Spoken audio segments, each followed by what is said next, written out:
All right. Let's Hey see. guys, What's up? happy KOTG Tuesday. Happy Tuesday. Hey, all. Thirsty Tuesdays. Thirsty. how's everyone doing? All right. Lush. What's up, brother? We have a lot of people in the chat already. I love it. We got 31 people watching, and Wow. welcome the Hey. virtual who's who of Instagram lawn care into the chat. Everybody's here tonight. I love it. Hey, I also want to say a shout out and hello to everybody listening on our podcast platform, Not Live. We just discovered this week that we have quite a few people listening to the podcast on Spotify, Apple, Google, actually about 15,000 plays. So there's a good half of this crowd that's not in the live chat. So if you guys are ever free, come on. There's a party in the live chat every Tuesday. That's it. Yeah. And thank you. That's awesome, man. Yes. Dang. And thank you. Thanks for everybody who is listening on the podcast audio. I mean, it's, we've been pushing it out and we've been doing anything. Obviously last week, it was very video intensive. We were showing a lot of pictures of different lawns for our warm season lawn contest that we were hosting. So we wanted to show a lot of pictures. So obviously that doesn't make for a good podcast audio. And we recognize that. So we're skipping last week's episode, but we're back in full force this week to hopefully drop some good podcast audio as well. So everybody who's been catching it on the podcast, we can't thank you enough, because we finally sat down and really ran the metrics this last week to see what the true numbers were for the podcast. And honestly, I think we were all blown away, because originally we were looking a lot at downloads, and we kind of ran the metrics for downloads and streaming, and we were honestly floored by the amount of listens that we're getting on the podcast platform. So everybody listen, as Zach said, thank you very much. Thank you. We love it. Yep. And speaking of thanks, I'm seeing some new names in the live chat tonight too. So thanks to everybody for joining, especially if it's your first time. Welcome. And this is the Keep Off the Grass livecast / podcast. And we thank everybody for tuning in this evening.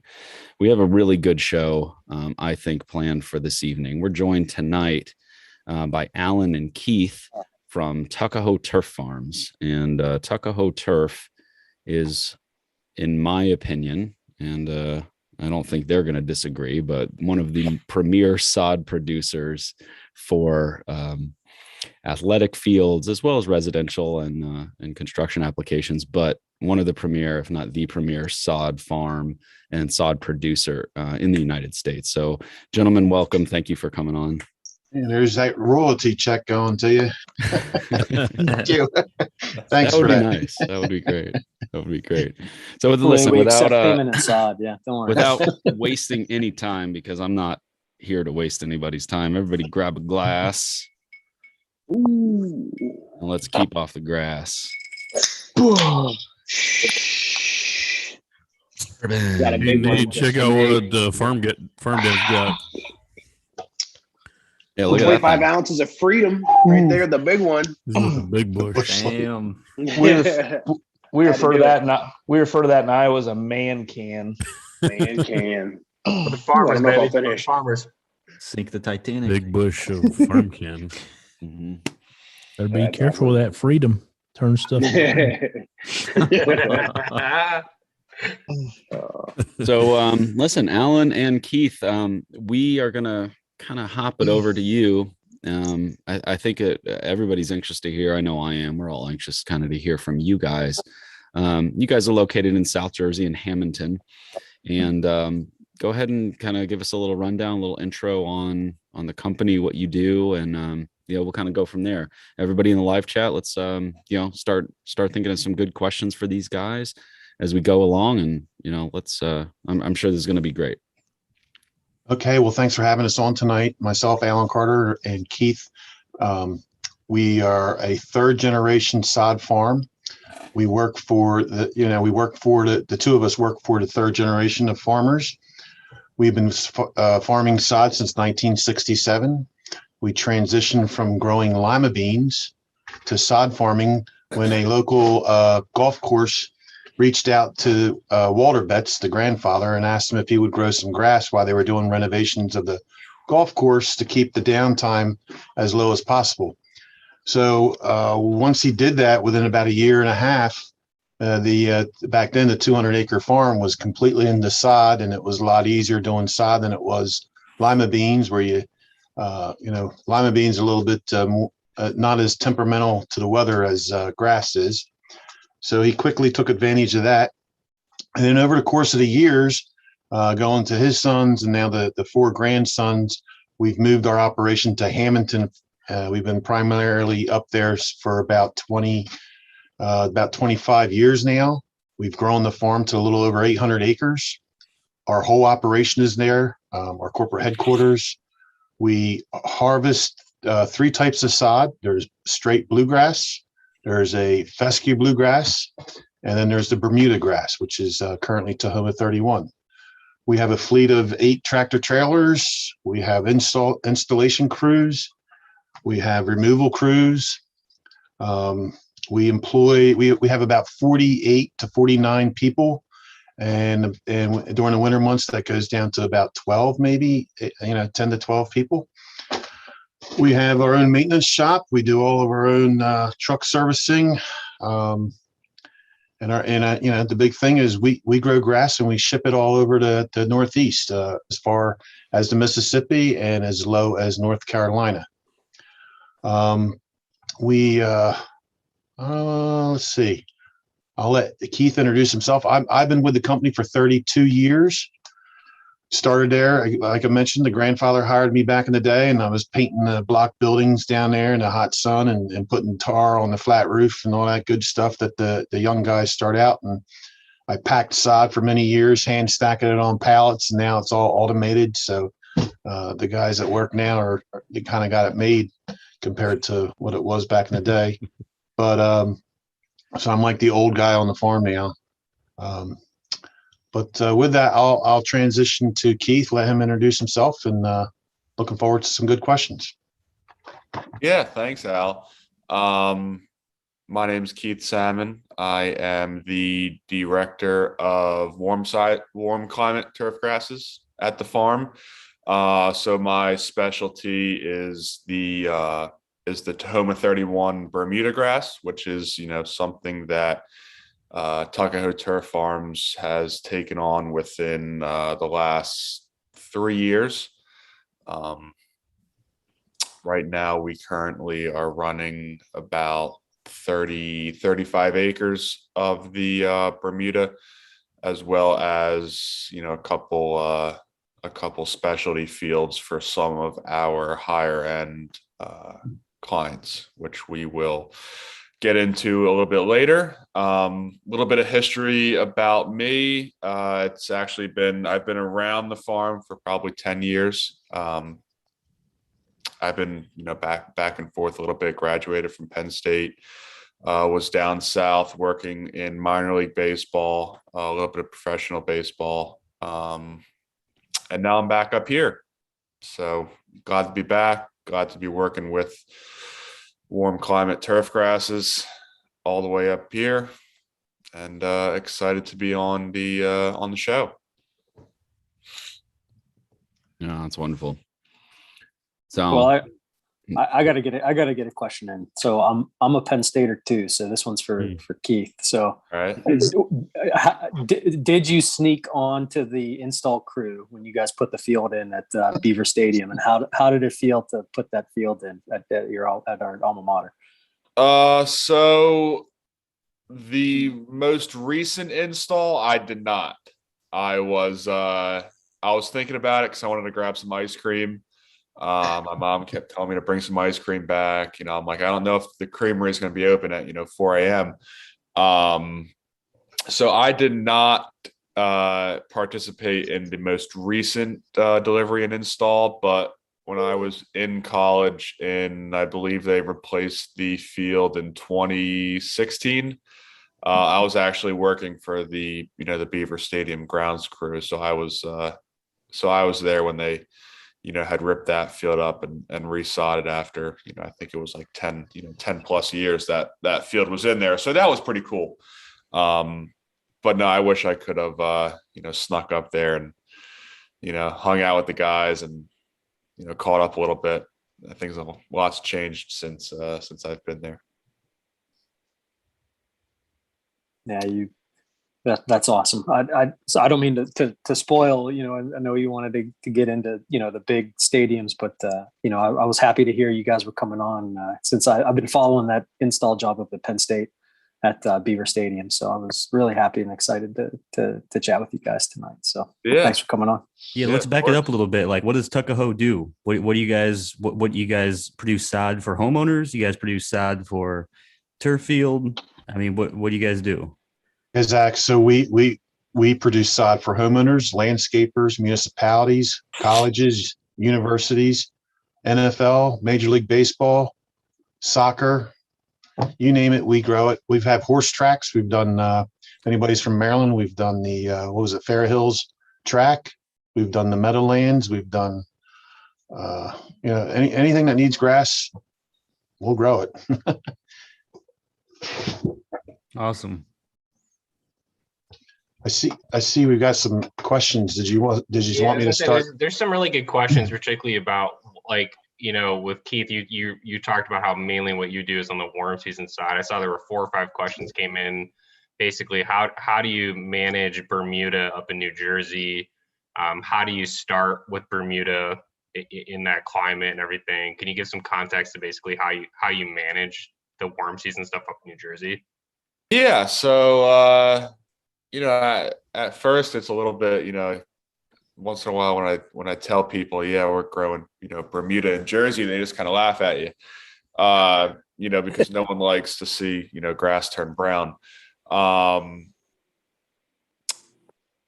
say it's a little bit more about patience after like the first year, understanding the rough estimates of when things are going to, start going dormant, when to expect it, going into dormancy, when to expect it coming out of dormancy. I'd say those are, two of the bigger, kind of mysteries that, you kind of understand after like your first year or so of growing it. And then after that, you pretty much just, you gear up for a nice hot summer, which, it seems like it just gets hotter and hotter each year here when it, coming down into, June, July, and August. So, at that point, it's, pretty much just getting it to that point is what you need to do. And then after that, the heat will take care of the rest. It's growing out of its shoes right now. But, when it comes to mowing it, 3 times a week, at least, on some of the higher end stuff, it's insane. Now for that Bermuda that you're growing, I mean, what kind of height of cut are you maintaining it at in terms of, getting it established and farming it? Or what are you keeping it at, in that, mowing it 3 times a week? Yeah. So that's actually a good question. So right now, I mean, you could play around with it, until you're blue in the face. So we keep our native soil field at an inch tall. Now we run some of our, more specialty cuts and, plastic fields will run at, 3/4 of an inch. Oh man. Is what we, pretty much run that at, which it's still it's a little bit tall. A lot of guys, they'll knock it down to, 5/8, half inch. Some guys like to bring it down to, 3/4. But just with the sheer size of it, if it was up to me, I'd keep the whole farm at a half inch, come July, keep it nice and tight. But, it's a lot to be done. A lot to be done. Hey, Keith, when you guys harvest especially like the Bermuda grass, are you, as you take the strips of the sod out, how are you letting it regrow for the next year? Do you kind of harvest just year to year? Do you get multiple harvests a year? And then how Yes. do you kind of get the grass to regrow in between harvests?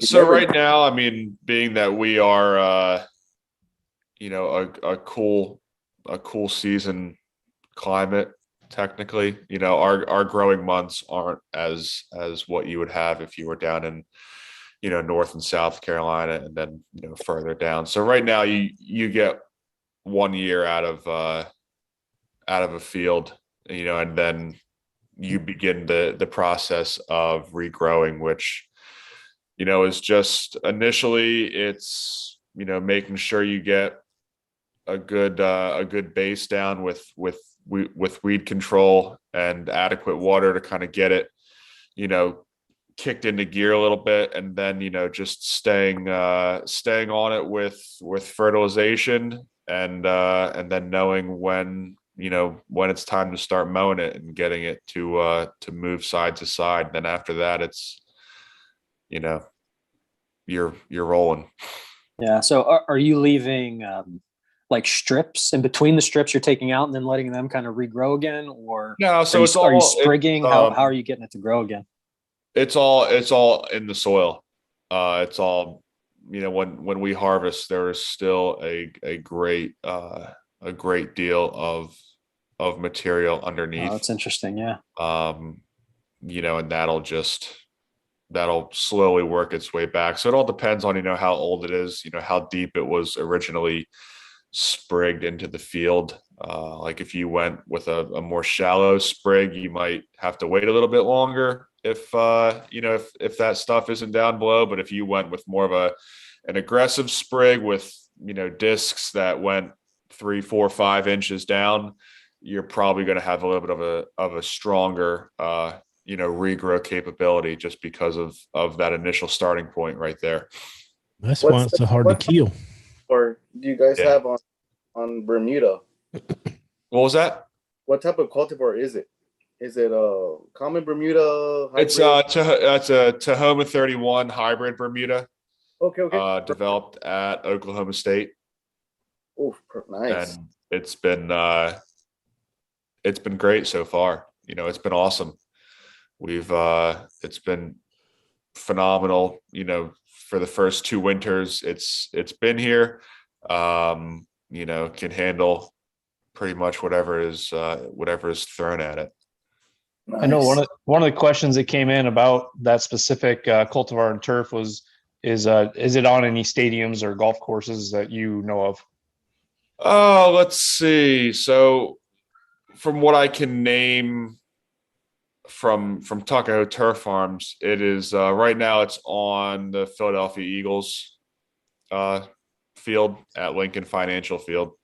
And then there's a couple of, you know, small courses. I know Liberty National, they have it on their course. They had it sodded, I think 2 years ago, and then we've actually done a small amount of sodding at, you know, like Pine Valley, which has been one of the more premier you know, golf courses around here. They've started to mess around with it, but slowly but surely, you know, people are getting more comfortable with it. You know, I think up here it just becomes more of a you know, what to do come winter, because a lot of the golf courses, you know, try to stay open as much as possible up here. You know, so you just kind of have to figure out whether or not you're going to close the tee box or you're going to get yourself into an overseeding program, or if you're just going to, you know, keep it uncovered and just let her eat, you know. So, but so I think as it progresses, if the Eagles have it, they're not playing on that turf though. They're not playing on Bermuda during the season, right? Yeah, they are. So through like the fall, it's still it's still going. Yep. Yeah. Their last, I mean, obviously come fall, there's a, you know, a pretty big overseeding, you know, factor that comes into it. But yeah, their last home game was January 6th, I think, this year against the Redskins. And that was, you know, that was still their Tuckahoe 31 field, obviously with a lot of, you know, ryegrass in it. by that point, but it Wow, was still that's green. awesome. You know, I was there. It was phenomenal. Keith, We it's have a- worth, is it Blows my worth, mind. it's worth mentioning the heating system helps with that, right? Yeah. I mean, obviously Little bit. there's, you know, I don't want to say that, you know, this grass is going to stay green, you know, throughout the entire winter. I mean, there's obviously certain ways to manipulate it. You know, I don't think most of you guys have, you know, a full heating system under your field, under your lawns at home, with the capabilities of putting, you know, growth blankets on. Man, what a way to dominate your neighbors, though, especially in cold Yeah. season. Yeah, man. yeah. Be pulling blankets every, you know, during a It's hard next level. frost. All the He's snow. about to buy that next week. 31. Yeah, Ollie's got that. Hey, Oli. Hey, Yeah. Oli. I dare you, Oli. So what is it? Hot water? Is it just hot water ran up under there? Like radiant heat? Yeah, no, there's certain, you know, as far as I know, there's a, you know, a lot of guys do hot water, certain ones do glycol. You know, it all kind of varies on what's, you know, what's under your stadium and what kind of budget, I guess. We have- Tony, the Yeah. grounds manager, mentioned that there's like 85 miles of piping underneath the field. Wow. Oh, wow. That's crazy. Dang. Crazy. How That's deep gonna under leak. the surface? That's Yeah, laying that's some commitment. pipe. Yeah, it's impressive. Hey, so a couple questions. A guy in the chat, he's up there by you guys in New Jersey. He keeps wanting to know if homeowners can grow Bermuda up there in the New Jersey area, or is that something that wouldn't do too well unless you have your guys' kind of system? No, I mean, it's as long as you can understand. I mean, it's the same as zoysia grass. It's the same, you know, it's a C4 warm season type grass. So, I mean, if you drive anywhere around here, you're going to see, you know, 50 out of 100 lawns are zoysia grass. You know, as long as you're okay with it going dormant, come, you know, mid-November, and then, you know, kind of looking at it for, you know, a couple months, I don't see why not. I mean, you know, there's a couple of smaller things that you have to plan for, you know, weed control come winter, to make sure, you know, you kind of keep those wintry grassy weeds out of there on your dormant turf, just so that, you know, you have a pretty clean stand coming out of spring. But yeah, I mean, like I said, like right now it's phenomenal. And you know, we've sold, you know, a pretty good amount to homeowners here and there, and you know, it's doing great. So a couple other questions from Papa Mo's Low. He asked back in the beginning of all this, and kind of gets back to your guys' operation. Do you guys have to harvest the entire field at once, or just when orders come in? And then after you harvest, how do you prepare the soil for more growth and let it just go back in? Kind of, you guys can talk about that process. You want to answer that, Al? Yeah, sure. So no, we everything is harvested to order. There's no harvest and stick it in the warehouse and you know, sell it at like a big lot store or anything. So our fields range from anywhere from 20 acres to about 110 acres in size. Now the fields may be divided. Part of it may be straight bluegrass. The other part may be fescue. But no, we cut it as needed. Harvest, after harvest, how do you prepare the soil? So most of our planting takes place in the fall. For this region, the best results we get in fall, like in a couple more weeks, mid-August, we'll start planting. We'll be going a little crazy with dust all over the place and tractors running in every direction and everybody running around with bags of seed, trying to get the planting done as quick as possible. Because our trick is to try to get as much growth on it before winter sets in, and then let the roots do their thing over the winter time. We do a lot of subsoiling to try to keep the oxygen and so forth loose in the soils and all that. I saw another question in there that was about a lot of people think that typically everybody says, "Oh, what do you do about the soil? You guys are constantly cutting off." And the first thing I ask them is, "How many crops do you think we get a year?" And most people don't realize it takes us 18 months. Typically, the average is 18 months. We can push it a little faster, but so it's a year and a half before we have a crop off that ground. And on a typical roll of sod, we're only sending out about no more than a ½ inch of soil. Fat 1/4 inch to a light ½ inch of soil goes out with a roll of sod. So over the course of 20, 30 years, you're only getting 12, maybe 15 harvests off that field. And we've had the one farm that looks out my office window there is we've been farming that since '79, and there's no mining operation taking place on the farm. There's no pit where you go and harvest the sod out of. A bluegrass strip mine, right? Yeah, so we're constantly subsoiling. We do add some material to it once in a while, some organic material every now and then. But our soils are sandy loam soil. So all the nutrients that the grass needs, we actually provide. And I always, we spoon feed, and we, it's opposite of what I tell people to do at home, but we water often, because our water, if we put an inch of water down, 80% of it's just going to wash right through to the aquifer underneath. So we water more often, spoon feed the fertilizer so it doesn't get bleached through. Homeowners, I like to, water less often, but more at one time, and get the roots deep.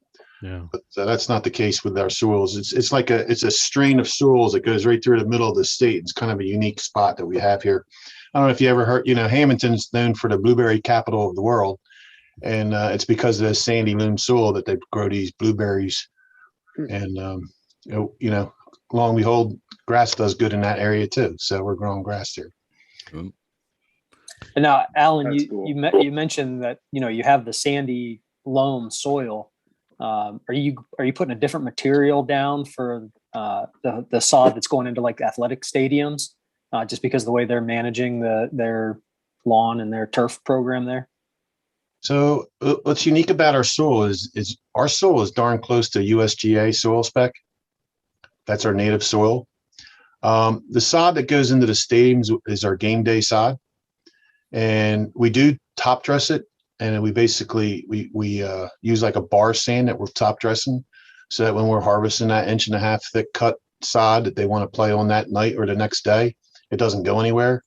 But we realize that we don't want to be taking our native soil away, so that's we put that top dressing on there. It helps control the thatch, gives the player more footing, gets them off the line better, and preserve some of our native soils. Now, you guys, we were talking earlier, what brand seed do you guys use? So our bluegrass, all of our seed right now is from Mountain View Seeds. I think they were guests with you guys a few months back. Mountain View Seed is our supplier. They do our 365 bluegrass blend. Give me some of that for fall. We actually have agreement with them where they actually, for sod growers, the standard is it's called the gold tag sod quality. I think I've heard you guys talk about this. They've actually created a platinum for us, where it's twice the amount of seed testing that goes on to make sure the seed is as clean as possible. Our ultimate goal is not to have to spray herbicides on the farm, not to have a weed show up in the middle of Fenway Park or wherever it happens to go. So they take much more. They do what they call the 100-gram test instead of a 50-gram test, which means they're looking at more of the seed, making sure it's clean as possible before we get it. Heard about that. Yeah. So and then same with our we get our fescue bluegrass mixes also from them, and then our Bermuda grass, as Keith mentioned, that's from Tuckahoe. That's Tuckahoe 31, and that comes from Sod. Was it Sod Solutions? Yep. Yeah, Sod Solutions down south there. South Florida. I think Now, when so. you guys, when you get your seed, from Mountain View, how Nice are you swap out, purchasing? Brett. Mountain View seed rate hat right on there. Quick swap. Quick swap. When you guys get your seed from Mountain View, how are you receiving that? Is that prepackaged? Are you doing the blending yourself, or is that coming just truckloads? And I mean, how does that work out with you guys? Yeah, so we buy it in full truckloads. It comes direct from the West Coast. And what I'm going to do, I'm going to share my screen here real quick, which is, if I can do this, here we go. And you can see this is an actual seed mixer. They harvest the seed, they put it into bags, and then they wait for testing to come, make sure it's as clean as possible. Then once that clears, they start putting into this dedicated seed mixer. This is all this mixer does. These machines are worth, I think, about $150,000, $200,000 easily. And all it does is mix 365 Kentucky bluegrass seed. So they go and they put it in there, they get the blending down, they do some more testing, make sure the blend is right, make sure that the percentages are what we're looking for. They bag it, they send it out for tests again, and then they tag it with our name on it. They put it in a truck. They put 880 bags to a truck, and then it works its way over to Tuckahoe Turf on this side of the country. So that's coming from Oregon. And we get it. We bring it in. It's all in pallets, shrink wrapped. We put it in our warehouse. We typically, I like to have our seed for about, new crops coming in. New crop will start showing up at our door in another 3 or 4 weeks. But we like to have our seed about a year old before we start planting it. It just it's drier, and you get a nicer germination out of it than you would if it's, everybody wants fresh seed. Well, too fresh isn't the best because it's still wet and it won't germinate well. So age it like a fine wine.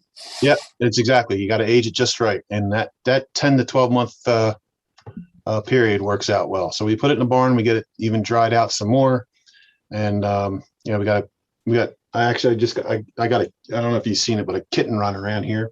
It's one of the kittens from the farm, and we have the cat staff that keeps the rodent control, because they go right by the cheap seed and go right to the $4 a pound seed and rip into the bags. Right. So we have a whole crew of cats that monitor the warehouse.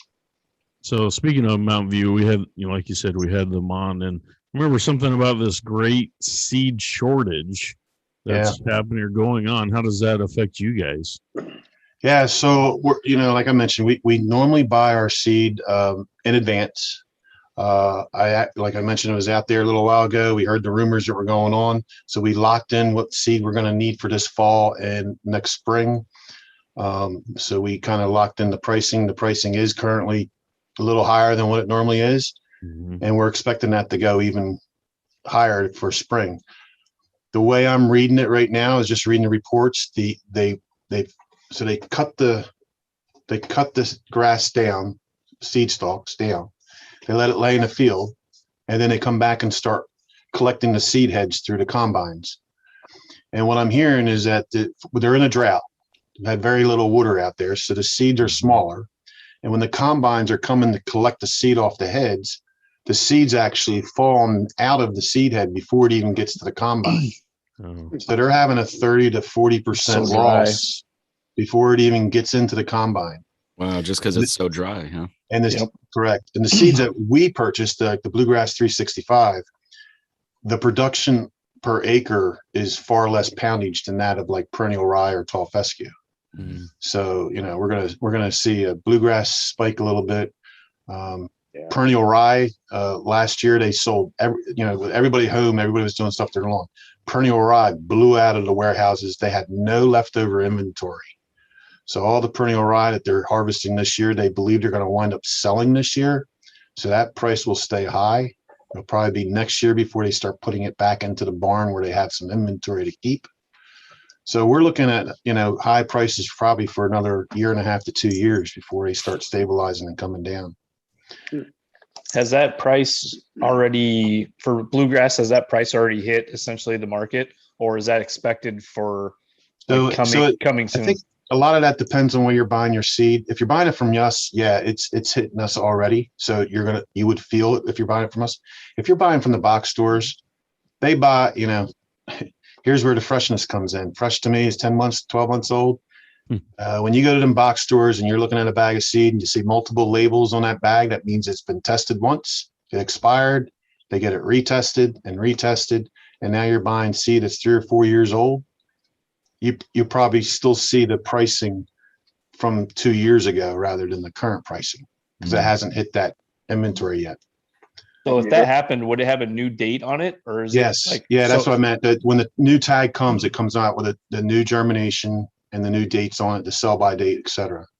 A lot of the best ones when you can see it is when they're actually stickers. They stick them on the bags, and you can peel them back and see what's underneath them. So you may be buying a bag that says tested January 2021, but in all reality, that could be 3-4 years old. It could be 2 to 3. Yeah, 3 years probably. You know, Okay. they buy the seed and it goes to a warehouse, and then they wait for the independent stores to call them up to ship them to the stores, and it's logistical. You know, by the time it gets filtered down to those stores, it's a while. Yeah, Nate, if you see a bag of seed that has a paper label on it, I mean, that's not an indication, but I mean, you can I've seen them where it's had 6 or 7 continuous labels on it. I bought it from a local distributor here in Des Moines, and it was like 3.5 years old by the time I got to like the 6th label on it. Yeah, and a lot of guys, I mean, I'm sure you guys are educated enough, but a lot of people don't realize that, you know, hey, I'm getting this great deal on this bag of seed, but the germination factor is going down to 60, 70%. Well, you now need to buy an additional 30, 40% seed to compensate for the lost seed is not growing. So it's really, you know, just save your money and buy the good stuff. Yeah, it also isn't platinum seed. Well, now, yeah. Not many people get platinum. I like that. We didn't even know there was a level above gold until well, you just they've done that. I don't know if I don't know if Mountain View is doing that for many others. It's right. It's more expensive and we're paying for it, but yeah, that's what they're doing for us. That was actually a question. I think it was Lawn Radiance put in the chat. Can you get platinum level seed as a homeowner? Well, how do you get on that list? Yeah. Do we need to hit up Adam Russell? Do we need to start? Yeah, you probably could hassle him, but he'll probably send you to us. But next week on Keep Off the Grass, we welcome back Mountain View Seeds. You know, hard questions. The platinum is only for that 365. I mean, if you have a full bluegrass lawn, you know, and there's only so much of that seed that we can get a hold of. So we always make sure that we have enough for the farm, and then whatever's left we can sell. We sell a lot of that material to the groundskeepers that are actually using our turf. So we do sell some of that. Send Brent down there and buy a couple bags for us and send it out. It's actually we haven't. So the first truckloads of platinum tested will start coming in this fall. So this was developed over the last 5-6 months that we wanted to try to get a nice as clean as possible as we can. Yeah. I mean, that's every homeowner's goal right there.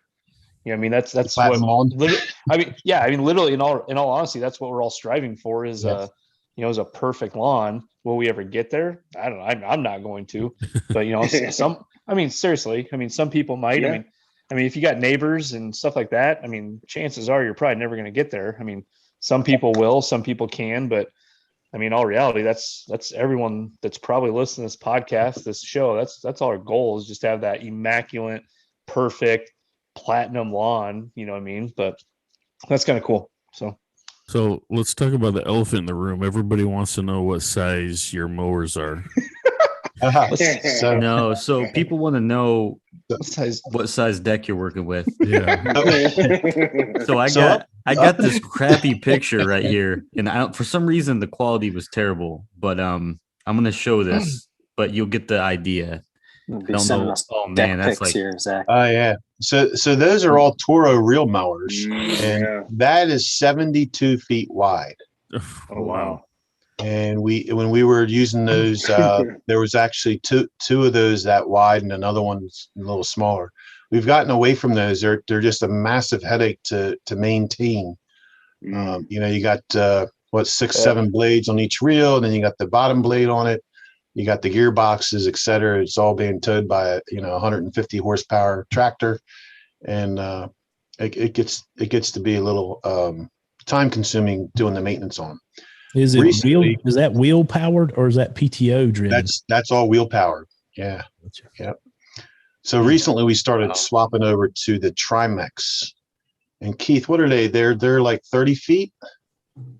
Yeah, so the ones that we 28. we have the Vulcans, which I'd say they're pretty close to, Yeah. between 25 and and 30-foot, high end rotary mowers, with really good, leaf displacement.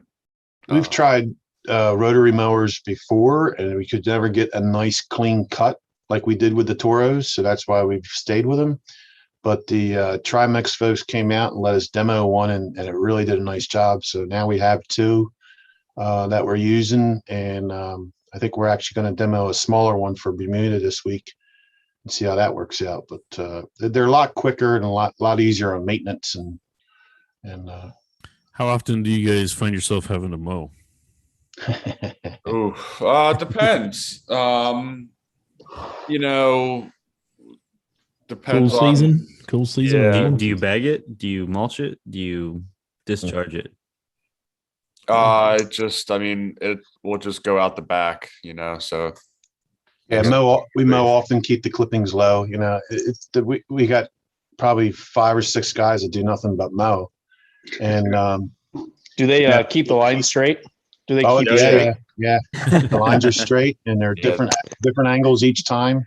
Keep the grass growing straight up as much as possible. I know you guys like putting lines in it, so you're kind of mowing patterns in a little bit more. But we go back and forth to try to keep them upright. Couldn't imagine 72-foot wide stripes. So that'd be a little intense in the old summer. I'll send you. Actually, in the video, I think there's some video I sent you. Is that you'll see the mower with the big ass stripe going down. Yeah. And I imagine it's like, the guys that paint the Golden Gate Bridge, they paint across the bridge and they get to the end and then they got to go back to the beginning and just start again. And they just never stop painting. Right. Yeah. During the peak, they could be mowing every other day, every 2 days. Like Keith right now is mowing his probably every other day, correct? Every 3 days a week. Yeah. On the higher end, stuff on plastic, it's 3 days. It's 3 days a week, from a 7-day week, not a business week. Wow. Now, Keith, can you explain that to us? What do you mean when you say on plastic? So we have a certain amount of the Bermuda that is grown custom on top of plastic for our higher end NFL and Major League Baseball and I guess soccer clients. So it's a not a new practice. I know it's been around for a long time. It's a little bit more of a unique and difficult and precise practice. But we see that it's expensive practice. It's an expensive practice for sure. But it's what these teams want. It performs at the level that they expect, and the results, are really good. But like Alan said, it comes at a cost. It's not your average, just planting some seed or putting some sprigs down, throwing some water on it, and mowing it, twice a week, more or less. So how does that work? You put down a layer of plastic and then soil on top of that and then plant. Yeah, more or less. Obviously if it's being grown on plastic, a layer of plastic will go down and then the sod will follow, and then so on and so forth after, a certain amount of time that, that these guys want it to be on plastic so that it can start to kind of, knit and bind together.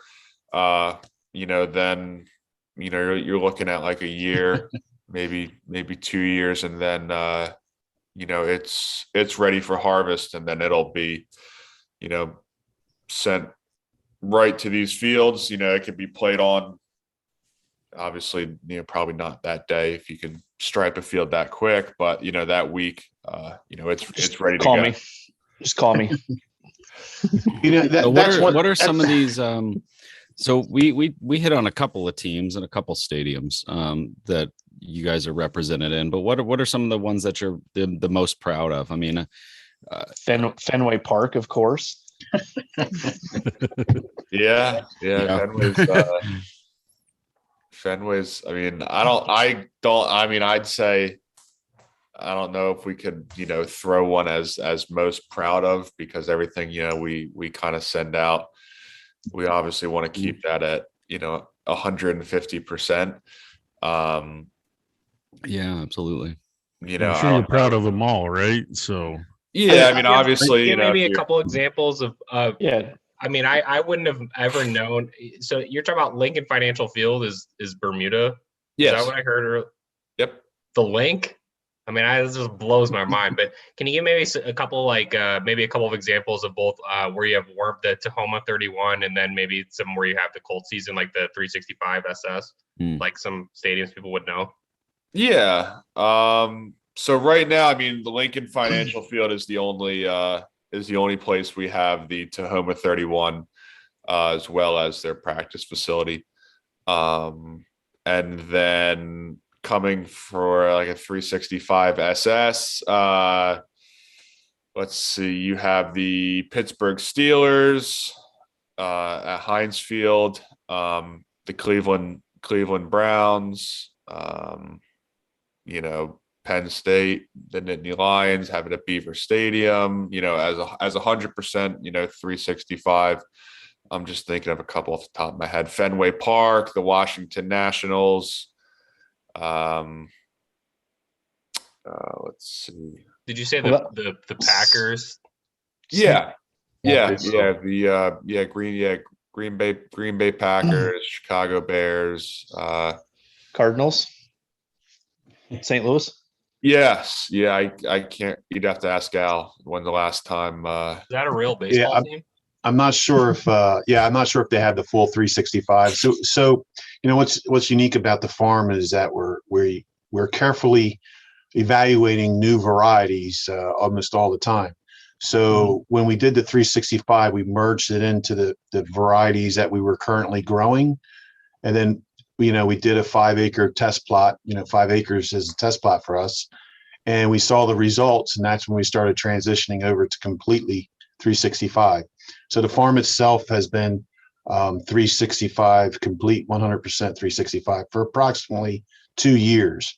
So some of those fields some of the ball fields themselves haven't swapped out for the new grass yet. So Alan, can you expand on that? Because I did see there were at least 2 questions in the chat that basically said, how do you pick like a cultivar? 365 is obviously 3 different bluegrass cultivars, but like, how do you guys decide on, with 365 kind of being a signature thing for you, how did you end up deciding that's where you're going to go with, or how do you evaluate the cultivars? Yeah, so I'm thinking I'm back to sharing a screen again. Am I? Yep. Yes, Yeah. sir. Okay. So here's a typical field day. This one happened to be at Mountain View Seed, and they also do this at our Rutgers campus here in New Jersey. And this is where we get to go and start looking at all these individuals that are coming down the pipeline. So what we do is we talk to the doctors and professors that are all coming up with these new varieties, and we find out the traits of them. We find out if they got good root structure, the tensile testing to them, et cetera, the color, the disease resistance, the amount of water they need, et cetera. And we mark all that down and we start watching. And then as they start getting them into production, we also like to find out what kind of yields they're going to have on the fields. And then because that's going to dictate the price when we start buying this material.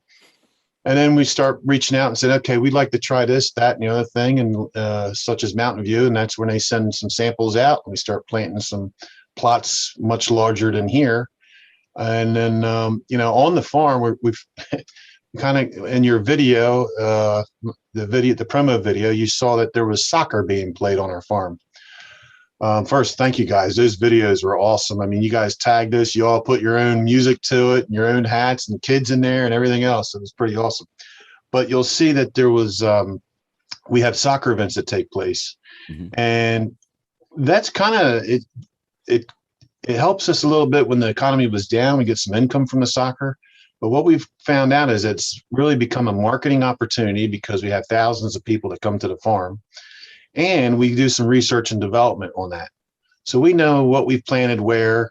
We can come in after soccer's done and start looking and seeing how quick the recovery time is. When they're playing soccer, they're playing 7-8 games a day for 2-3 days straight. So we can see the wear patterns, we can see the recovery time. And then, that also helps us determine varieties that are, 3, 4, 5 years in the pipeline to being the new game day sod. So that's kind of how we do that seed selection process.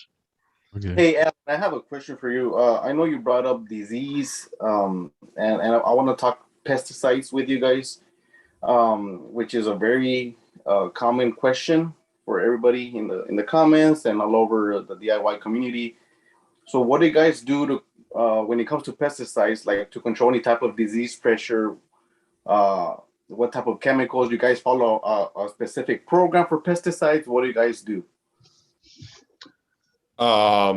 Keith, yeah. So you're talking from a disease standpoint.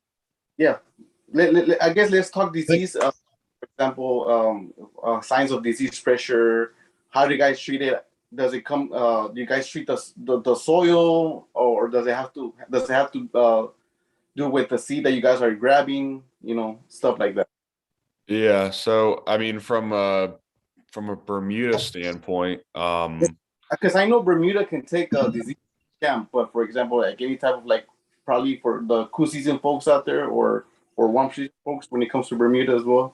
Yeah. I mean, like you had mentioned, the Bermuda does a phenomenal job during the summer when it comes to disease pressure. Now, obviously, there's going to be times where it's going to stay, it's going to stay wet. It's going to be cloudy. It's going to be, between 65 and 70, and, your windows for disease pressure might, start kicking it up a notch. But, for me, come June, June, July, I think I started in June this year. I'll start on a 14 to 21 day program with a pretty good mixture of different fungicides, all with preventative rates, just to kind of cover all the bases, because you never really know what the weather's gonna throw at you. You don't know where the storms are coming from. They could be coming from down south. They could be bringing all sorts of garbage up and and what have you. Now, from a cool season standpoint, it's a lot different. It's a horse of a different color. Because we have a thing that we kind of do at the farm. It's usually when I'm happy on the warm season side, the cool season side is pretty miserable, because it's about 95 degrees. But when it's 50, 55, 60 degrees, I'm pretty miserable on the Bermuda side, come dormancy time. And the cool season guys are happy, so it kind of goes back and forth. So right now, their disease pressure is pretty high right now. Everything is being put out from a preventative standpoint. Okay. Pretty much whatever. I think he sprayed on Sunday and Monday, and it doesn't matter whether it's, our game day fields, our, tall fescue fields, they could be a year and a half, they could be 6 months, just with what kind of weather we're having. We've learned that it's a lot easier to go from a preventative standpoint, with just like your basic fungicides, like a daconil chlorthanil mix, or one of the strobins, or like a propiconazole or something along those lines, roughly. Perfect. You couldn't have said it better, man. I'll you on the preventative standpoint, it goes a long way. So you nailed it. Yeah, definitely. It's one of those things that's, you kind of ask yourself, do you really need to spray it? You know, a lot of people, when I used to be in the office, you know, they'd come in for their, back when we used to sell fungicide, granular, and, you know, they'd say, well, do I really need it? And, you know, technically I don't have the right answer for that. You might need it, you might not need it. But, you know, if it's 95 out and it rains 2 inches and, you know, you're boiling on your grass and all of a sudden you start seeing Pythium pop up, you're going to need it. And by that point, it's too late, you know, so I'll sell you seed, you know, after that, you know, I don't mind, but, you know, it's tough, you know, it's you're damned if you do, you're damned if you don't. You know, you just kind of have to figure out which way you want to go. And, you know, we're really pushing to be, you know, on the preventative standpoint. Nice. And the cure. Guys, that was awesome right there.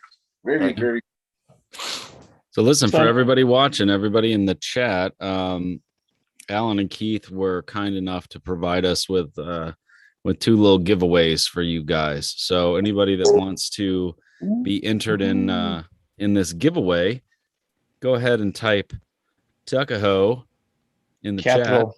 Capital HOE. Go ahead and type Tuckahoe in the chat if you guys are interested. So what we've got from these guys is we've got, you know, two of the hats that we've been wearing. Yeah. You gotta do that. You gotta go right here.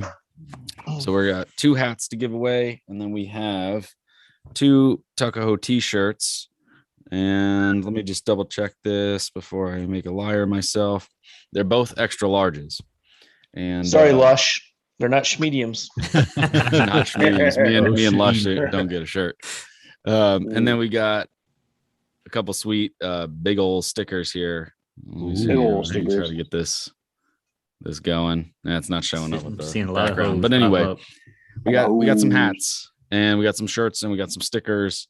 And you know, thank you guys for providing a little something for our listeners, for everybody in the live chat. So go ahead and type that in, and then we'll do that. But we also, damn, it's popping off. Yeah, it is. Holy shit, Brian, you got your work cut out for you. I know.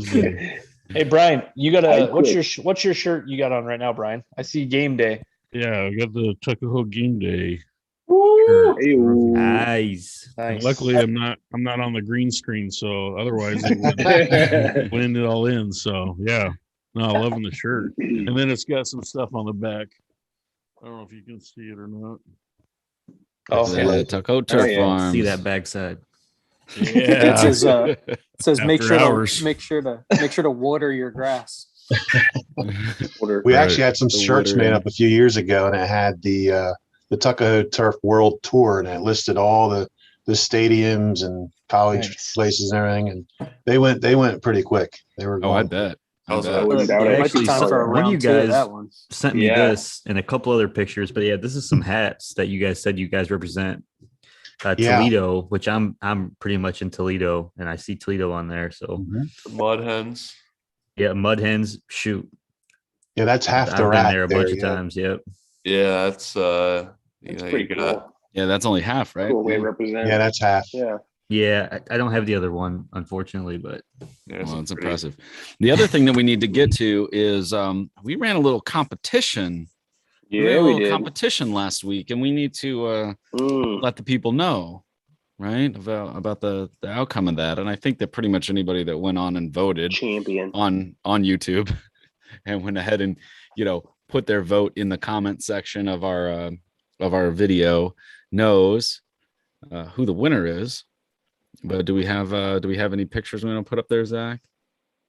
Ooh, it's coming. Wait for it. Who won? God, that's what she said. There it is. Wow. Nice. Look at that. Beautiful.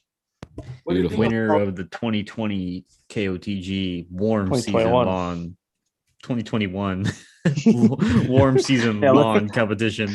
Let's not live last year again, man. So yeah, that was Blackman _ Green Lawn. Yes. Yeah.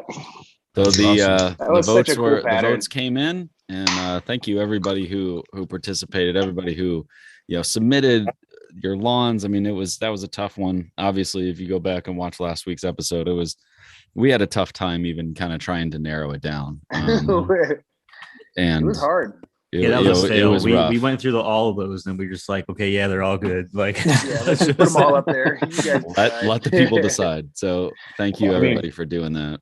Top 3, top 5, top 8, top 10, whatever. And then we have another pack, crown right? we need to give out, right? Yeah. I mean, speaking of, hard to figure out who's going to be a winner. I mean, this week's KOTG Lawn of the Week was phenomenal, guys. I mean, I think like Wednesday we all said, "Oh, this is the winner," and then like Friday it's like, "Oh, this is the winner." And Saturday, Sunday is like, "Oh, here's my top 3," and then Monday was, "Oh, I changed my top 3," and then it's like, I mean, literally today, this afternoon, they're just rolling in for phenomenal posts, guys. So awesome. I mean, you made it very, very, very, very difficult. We say that every week, but this was the hardest week in hand. He's right. He's right. It's like the lawns are on fire right now, man. All across the country. The weather has been good for most folks, it seems like, because, man, they're looking good. There was like 10 of them that were just fire. Yeah. Oh, we were talking about this all the way up to like an hour ago about who we were gonna pick. We couldn't decide. It was a tight one. And who did we decide on? Lawn of the week? We decided to go with OG Nelson. Man. Got the OE vibes. Yeah, Oli, tell us a little bit about OG. You probably know a little more than we do. Gary Nelson. He's a good fella. Fescue freak. Yes, sir. Part of the Fescue Nation. Fescue Nation. Let's get that hashtag rolling, Fescue Nation. He's got tall turf type fescue that's winning colors. And he does all his own apps and mowing and everything. So how big his yard is? That's personal, Brian. I want to say he's got definitely 2 acres. Okay. Yeah. But I could be wrong. I'm sure he's definitely got 2 acres. It looks bigger when he trims the trees around the edges. Trims the bush back. Oh.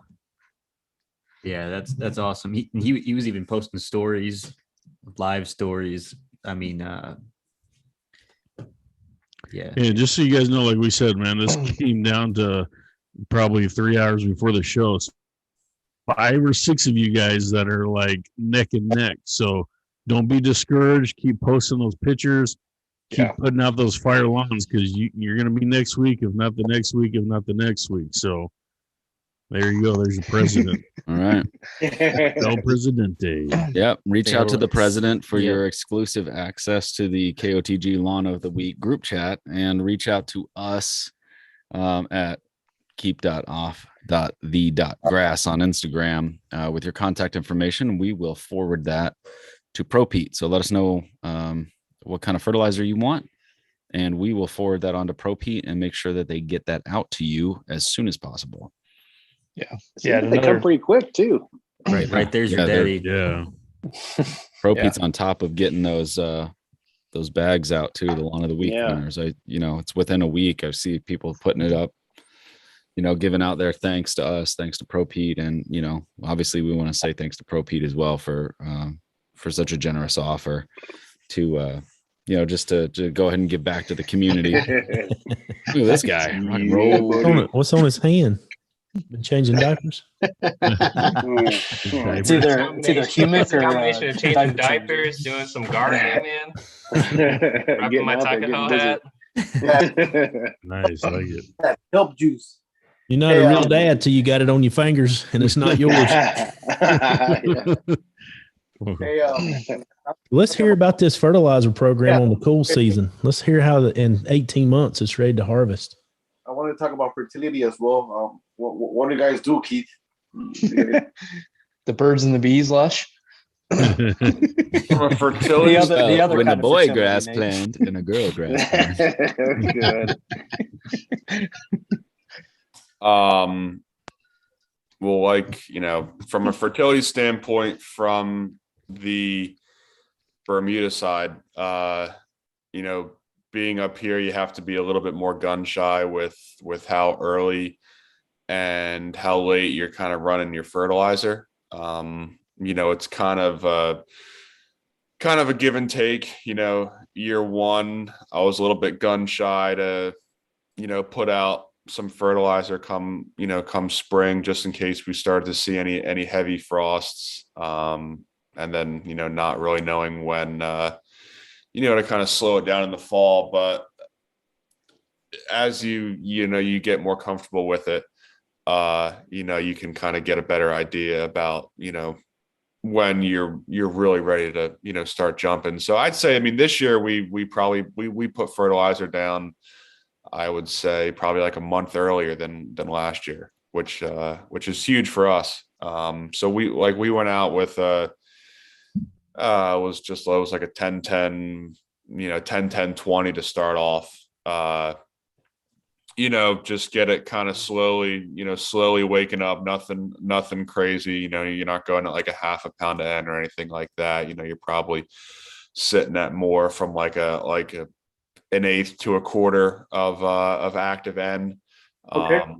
And then as soon as, you know, you get it kind of slowly kicking up, get a few mowings on it. You know, you obviously have to plan it around your, you know, herbicide spraying, just in case you have any weeds coming in over the winter, which, you know, being that it is, you know, 100% dormant, we do have, and surrounded by actively growing cool season grasses, we do have some stuff that comes in. So usually we'll go ahead and, you know, get it woken up a little bit, get some green down in there, start shaving it down to get some sunlight, you know, down in there. And then that's usually when we'll start to, you know, get our spraying done, get those unwanted weeds out of there. And then, that's usually when we will flip the switch and really start, you know, pounding it with, you know, like a pound of N, you know, every month, give or take. Yeah, because I know Bermuda does nitrogen a lot for sure. Yeah, it can handle it. I mean, we've just started to slow down. I mean, June was a really heavy month with starting to, you know, fire things up. And I'm having a hard time keeping up with the mowing, just because it's outperforming itself, you know, every week. And you know, so now we're going to be switching to, you know, for the month of July and probably a little bit of August, we're going to be switching to like a half and half type of, you know, slow release, fast release, because the stuff we're using right now, it's all fast release. So, you know, you get it, boom, it's there, it's watered, it's done, it's growing, and then you're done. So we're going to try to, you know, cut it in half, you know, slow it down a little bit. We obviously, you know, I threw a regulator on it, a little bit of Primo to kind of help, you know, slow it down with mowing and starting to get it to move side to side a little bit. And then we'll probably, you know, we'll go pretty strong until probably like September. And then we'll start to, you know, slowly wean it off of, you know, the nitrogen and stuff. And we'll slowly start to, you know, get it prepared for the winter, which in our case is, you know, putting down a lot of potassium. Yep. Yeah. So we'll put down, like on the smaller fields, I'll be putting down like a 0050, which, you know, just really start building up that potassium. And then obviously that's when, you know, going into the winter, I'll take some soil samples, see where we're at from a pH standpoint. And if you have to lime, that's something I will do prior to winter, so that, you know, that lime can just kind of just sit down in there, and, you know, just hopefully it's like a nice wet winter, and really, you know, really get it down into the soil. Cause that's one of the harder things to explain to people is, you know, is lime just doesn't change your pH overnight. Oh, and, you know, it can only, your ground can only take, so much at a time. You can put down 5 tons, and if your grass can only take, a ton, then the rest is just going to be, trash. Yeah, money waste.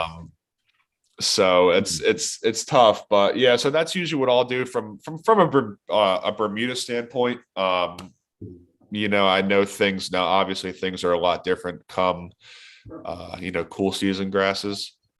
They'll start jumping up in March. Usually is when they'll start getting woken up. If not earlier. In some cases, depending on what if it's a game day field, it might be going to a, Fenway Park or the Washington Nationals. They usually get theirs early, early in the year prior to the season, but after they're done their winter venues at the stadiums. But yeah, I mean, usually, same thing with the bluegrass, just, bluegrass and fescue, just a little bit earlier, into the month, into the year. So they'll wake it up in March, April, get a good amount of mowing on it. Any post-emergence stuff that needs to be dealt with is dealt with. And, they really try to get everything all filled in and lush before you get into like these summer months, because right now you don't want to be, dumping a pound of N on bluegrass and fescue, especially with like the way it rains around here. You get 2 or 3 inches at a time. And you got a leaf that's, turning purple because it's got so much, nitrogen on it. You're going to find yourself in some pretty big trouble. So, pressure. Yeah.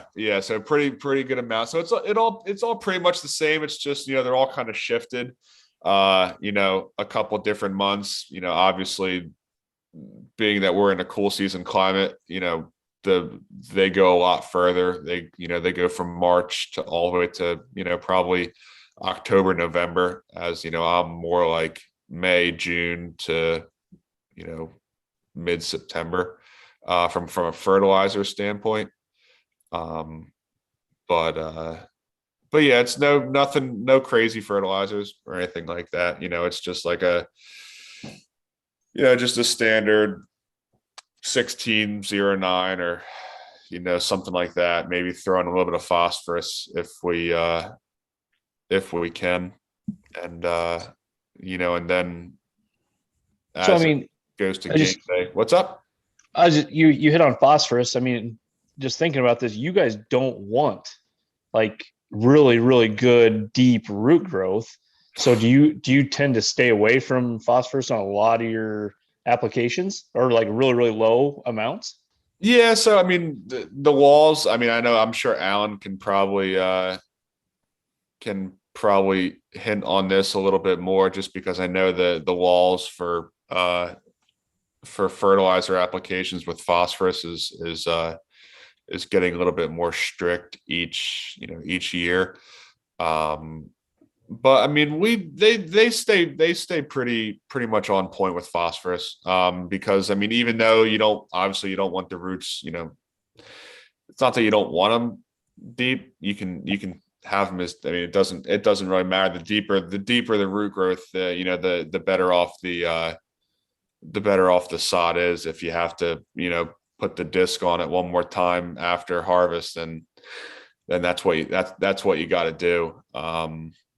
So they definitely don't stray away from phosphorus. But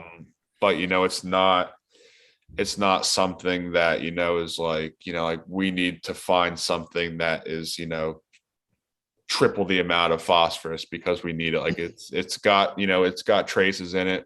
We use it.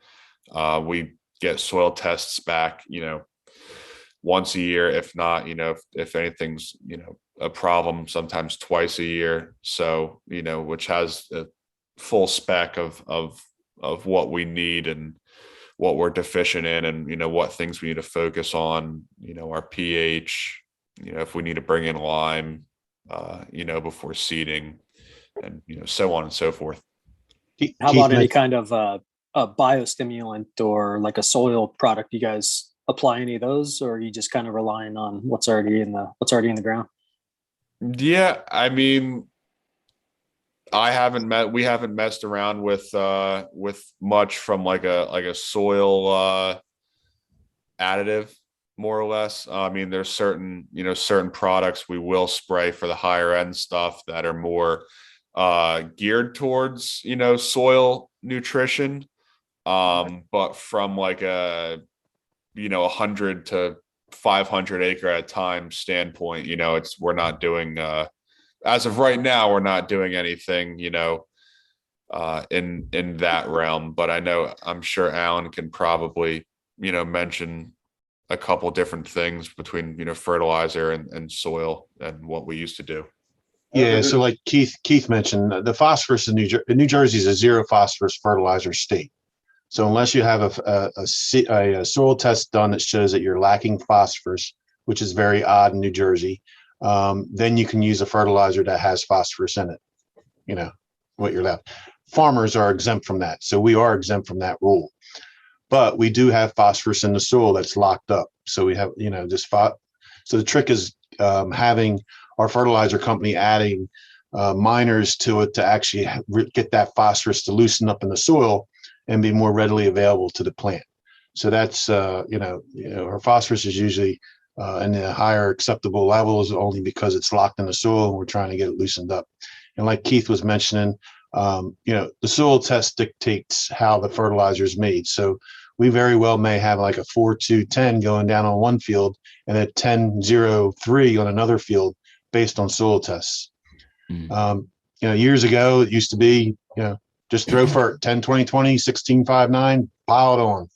And as fertilizer prices kept rising, we started doing a little bit more research and finding out exactly what the soils need. Started purchasing fertilizers on a much more as needed level rather than just pouring it out there. And that's in turn helped with our margins and, create a better product in the long run. Ooh. Now, I real quick, just I'm trying to catch. I saw two of them. One is there's a guy out in Cincinnati who wants to send us his address so we can go do his lawn for him. Sorry, but we're not going to do that. But the other one was a real good one. This guy must have really did his homework, and I forget what the guy's handle was. But he asked me about the plastic that's stitched into Lambeau Field and how it's done. No. So if you don't know, Lambeau Field, the only thing that happens at Lambeau is football. They don't do concerts or anything else. So we're not in that. We only replace that field every, I guess, 6 or 7 years. And when we do that, they bring in this machine from overseas. And here we are sharing again. I don't know if you can see it. A machine similar to this. And all these are little spools of thread in there. And they actually have an arm that pushes it down into the sod once it's installed and then pulls it up. So each strand of thread creates 4 blades. And when this machine's done doing its 2 or 3 week job going across the field, it accounts for about 6 to 7% of the blades of grass on the field. And the theory is that it provides more traction. It kind of holds a little tighter than regular turf.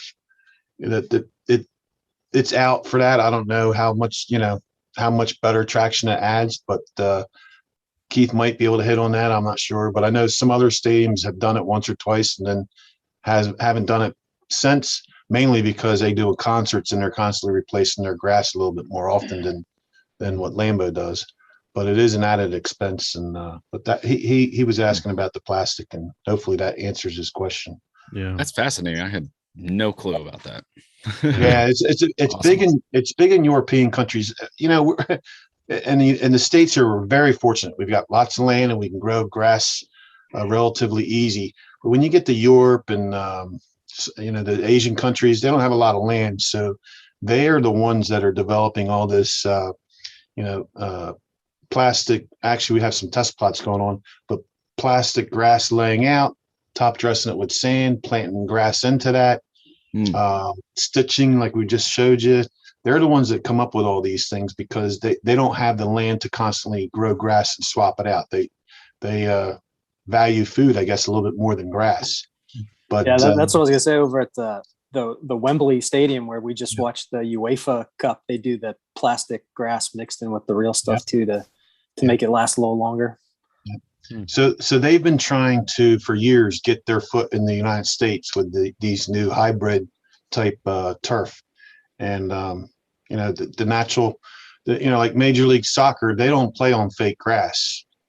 But this stitching mechanism, as long as it's in that 7-8%, they could still consider it natural grass, and they allow them to play on it. But it's a hard sale here in the States for that. Go ahead. You got gold, well, actually platinum seed, but in your cool season stuff, do you ever struggle with Poana? Yeah, there's, I'll be honest, like along the edges of the farm where there's some woodlands, property that may blow in. So yeah, there's times where we'll harvest up to a certain area and call it quits. POA is a thing that's a headache everywhere, really. Yes, sir. There are some herbicides out there that we've been using that we're having good luck with.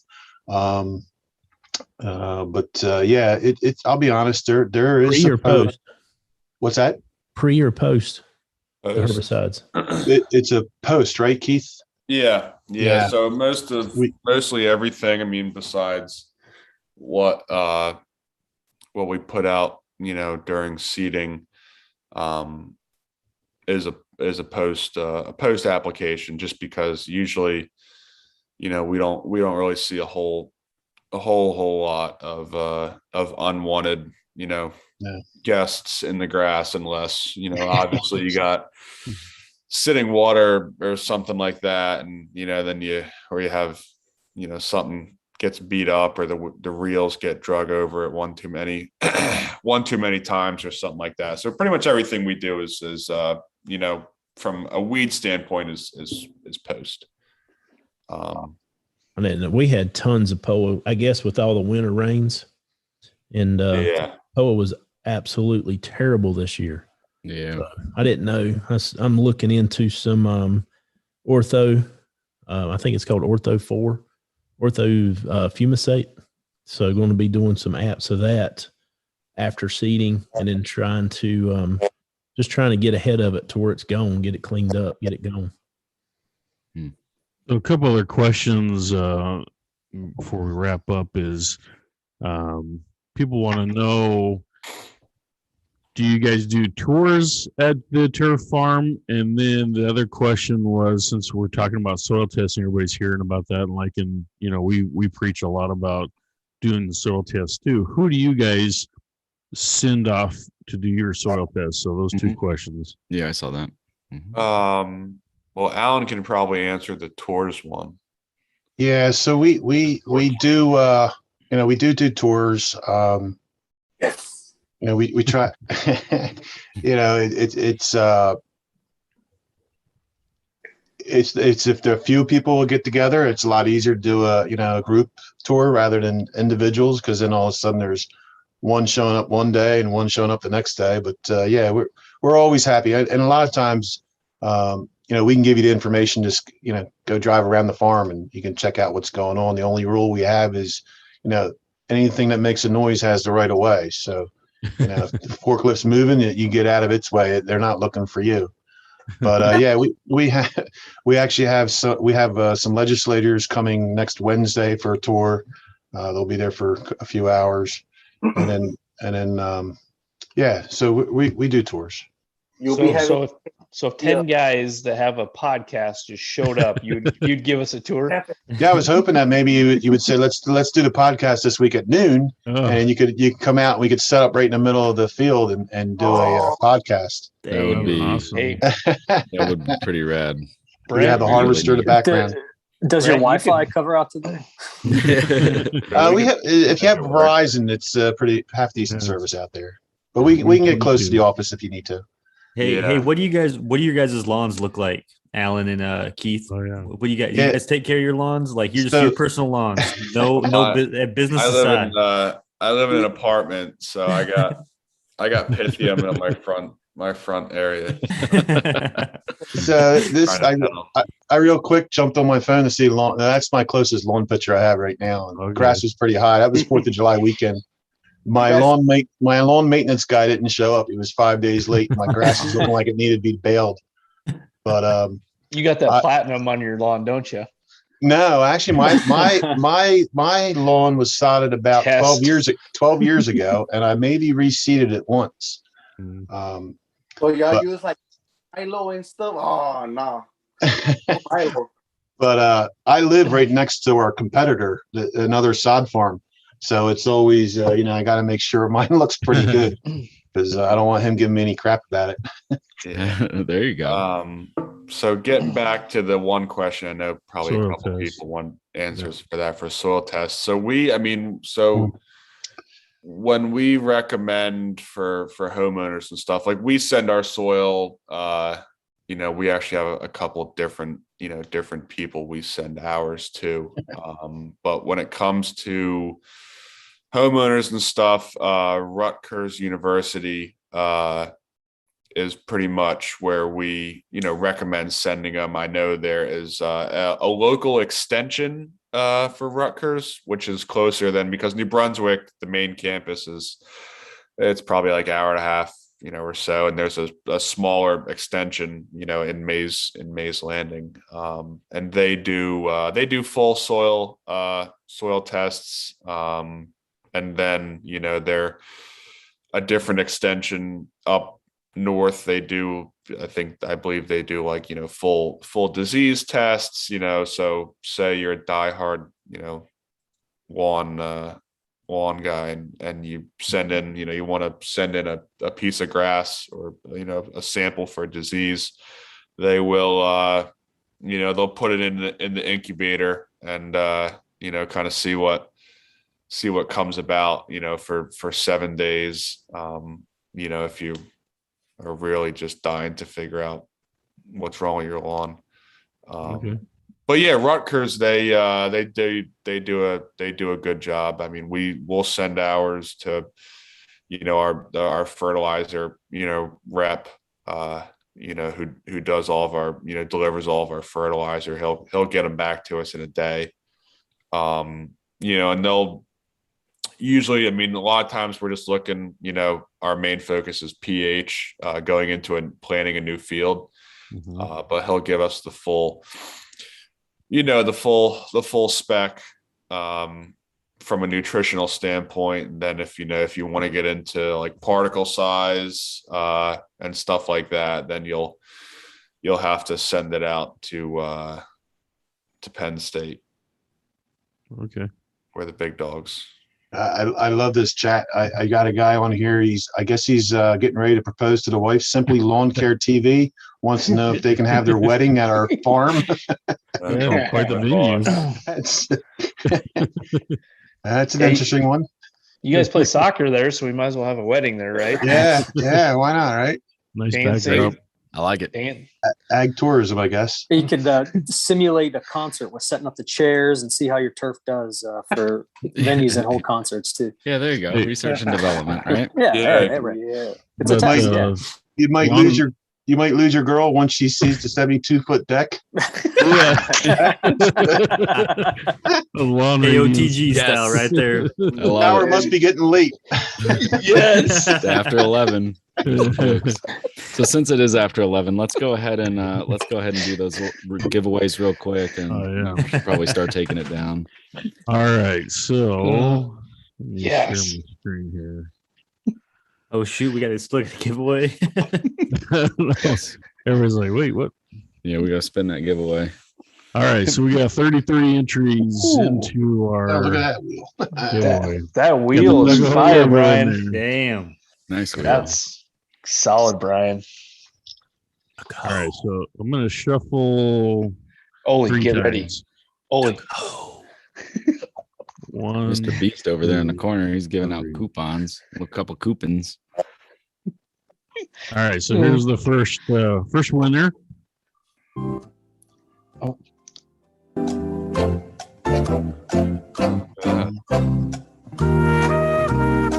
No! That is what she said. No. Harry Lawn. Harry Lawn. Win. Harry Lawn from Iowa. That's my Iowa boy. All right, so He's- take him off. He's usually in the chat saying "Go Hawks." So Yeah, where is that? He was here earlier. He's still in. He's here. still on. Yeah. Yeah. Harry Lawn. I haven't seen a Shoot Go me a Hawks from him. message. Hey Harry Lawn, shoot me a message at Lawngenuity. I have all the giveaway items. So whoever the next winner is as well, both you guys shoot me a message, a DM on Instagram, and I'll get the stuff out to you with your address. All right, here's our second winner, Oli.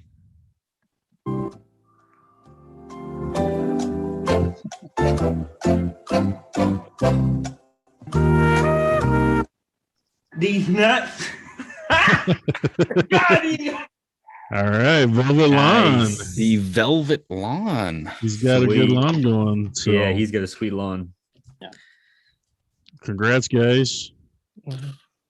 And hey, where So both where of can y'all, our- both of y'all definitely shoot me a message, shoot me a DM on Instagram, and I'll get that stuff out to you as soon as possible. You got a T-shirt, you got a sticker, you got a hat, you got a little hide to cut card. It's like the size of a credit card. Yeah, that's Those awesome. were cool. I like those. nice. Yeah, And measure how where many can all inches of you get our working with. where can all of our viewers and podcast listeners find more info about Tuckahoe? Yes, so you can go to our website, ttfarms.com, or you just follow us on Facebook. We try to keep the Facebook up to par, and I'm getting Instagram down a little bit. You guys are helping with that, but Facebook and our ttfarms.com is the way to go. Mhm. And there was a question in the chat earlier about buying seed. Somebody was interested in some Mountain View seed and didn't want to go to a different retailer. Do you guys sell seed also on the website? Yeah, so if you go to the website, the top right-hand corner, there'll be a little leaf up there. You can click on that, and it'll take you to the site. We sell grass seed, and we sell, I think some hats are still left there on the website. Excellent. We can't do fertilizer, but grass seed, 5, 10, and 50-pound bags. Excellent Nice. deal. Nice. Excellent deal. Awesome.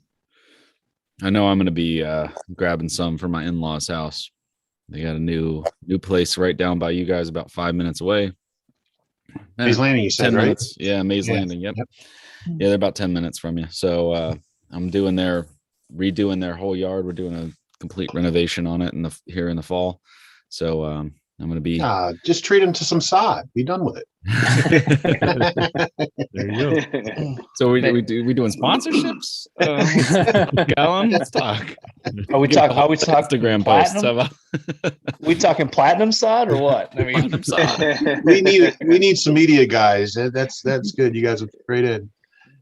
Brent will take the sod that's broken all up and falling off and stuff. Yeah. Give me all the scraps. I'll tell you what. Let's do that. I did see one or two people asking about the scraps and stuff. We our automated machines don't produce a lot of scraps. Years ago, when you drove the machines yourself, you used to have those, we called them ribbons. They go down the middle of the field, maybe 2, 3, 4 inches wide. People come out and they pull them and get them out of the soil. But these new machines are nice and tight. They don't leave any ribbons behind. And the only time there's scraps is if it's a low spot with water it's been holding and it's just bad sod, and you wouldn't want that anyway. It gets all mucky and all. But are they all occasionally we get GPS? No, not yet. They are self-driving. So they set the machine up and it's got fingers that actually follows you saw the video that actually follows the prior cut.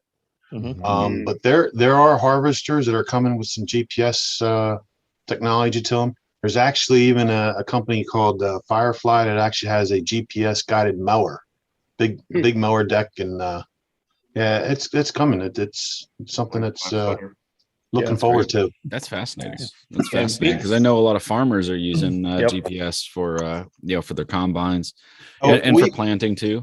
Yeah, we've got GPS on our discs and plows and planters and stuff like that, but not on the actual harvester itself. Yeah, the sprayers use GPS. And there's actually, Mountain View just told me that they had sunk a lot of money into photo technology. So they're taking photos of grass in different stages, stressed out, insects, everything. They uploading it and they're creating it so that the drone, we can fly a drone and go over the field and it'll find the stress area and determine whether it's a fungi or insect or whatever. And then you'll dump that information into Keith's spray tank machine and it'll drive the field and not only spray in those selected areas. So that's cool. all coming down the line. We got to get with Mountain View. That might need to be a KOTG app. Yeah, that's KOTG. Identify what's wrong with your lawn. And it streams the podcast as you're out there working. Yeah, so it's a little bit upfront in cost of technology, but in the long run, you're spraying less herbicides, and you're not beating up your equipment as bad and all that. So it's coming. I think old now with that technology there, he's probably going to have it next week. Yeah, well, you're right. Well, the trick is technology is great as long as it's accurate. So whenever y'all seed, I know Keith's eyes are pretty accurate. So once that camera gets to be as accurate as Keith, then Keith might be working the drones from the desktop.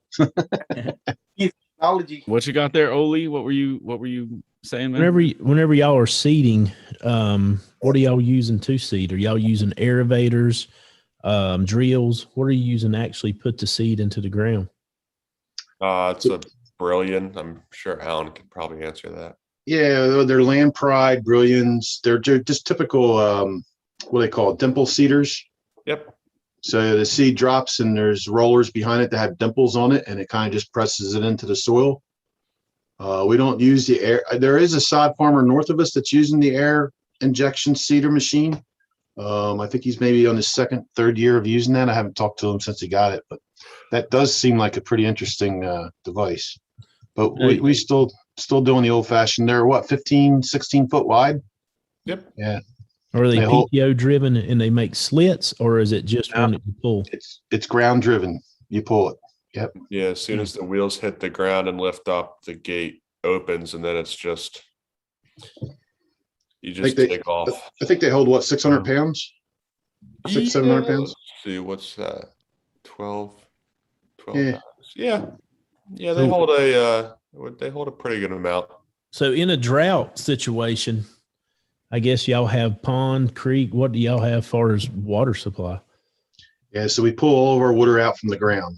They're all pumps. Wells. Okay. Yeah. All right.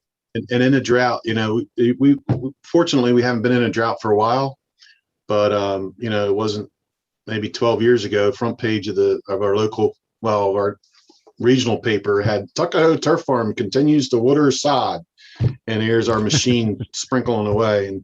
And I was quick to do a rebuttal that over the course of a year we average maybe 6 to 7 inches of water we pull from the ground, but we collect 34 to 38 inches, 42, 48 inches of water a year.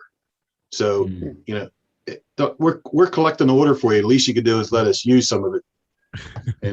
And then I also point out grass loves the purified rain. So it collects all that pollutants, and grass loves all that carbon and nitrates and everything else. So they backed off us a little bit. So through your watering, when you do water, do you put any kind of fertigation or anything, or is it just straight water? Straight water. Yep. We need to have a big discussion on what turf does for your oxygen and stuff, because I always get hit with these comments. Oh, that's a waste of time. That's a waste of money. That's a waste. And what people don't understand is turf, is producing oxygen, or, changing it into oxygen. Eats the carbon.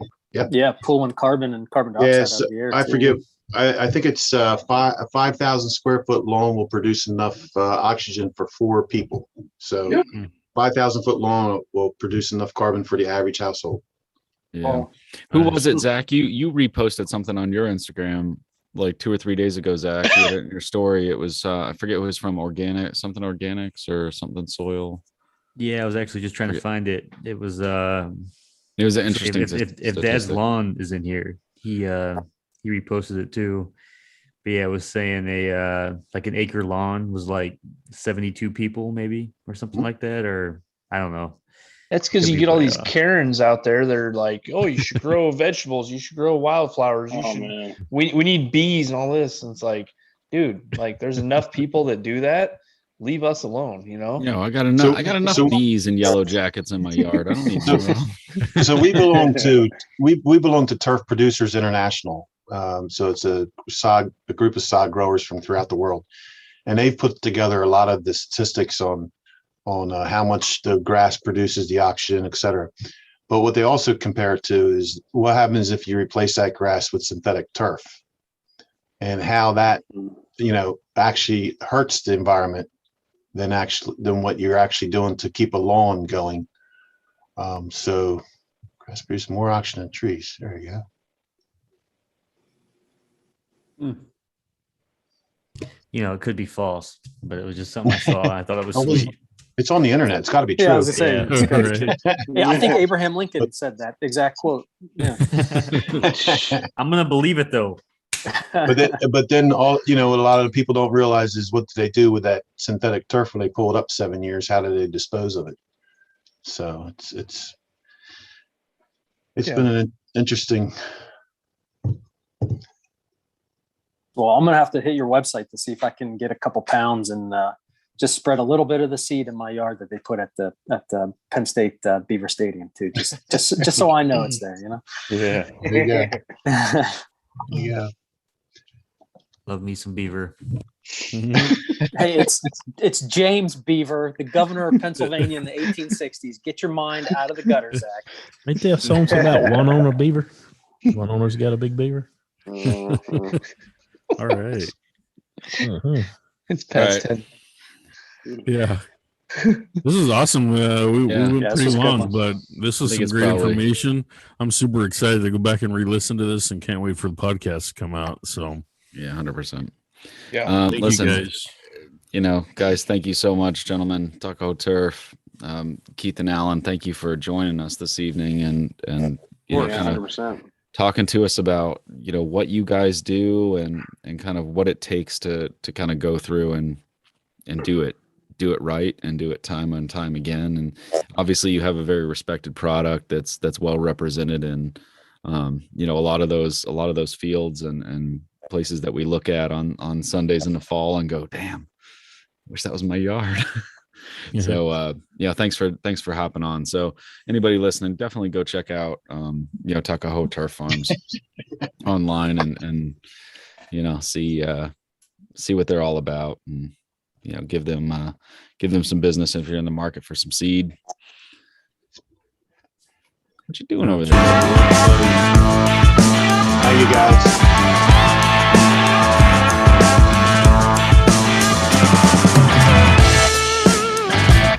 Go Hawks.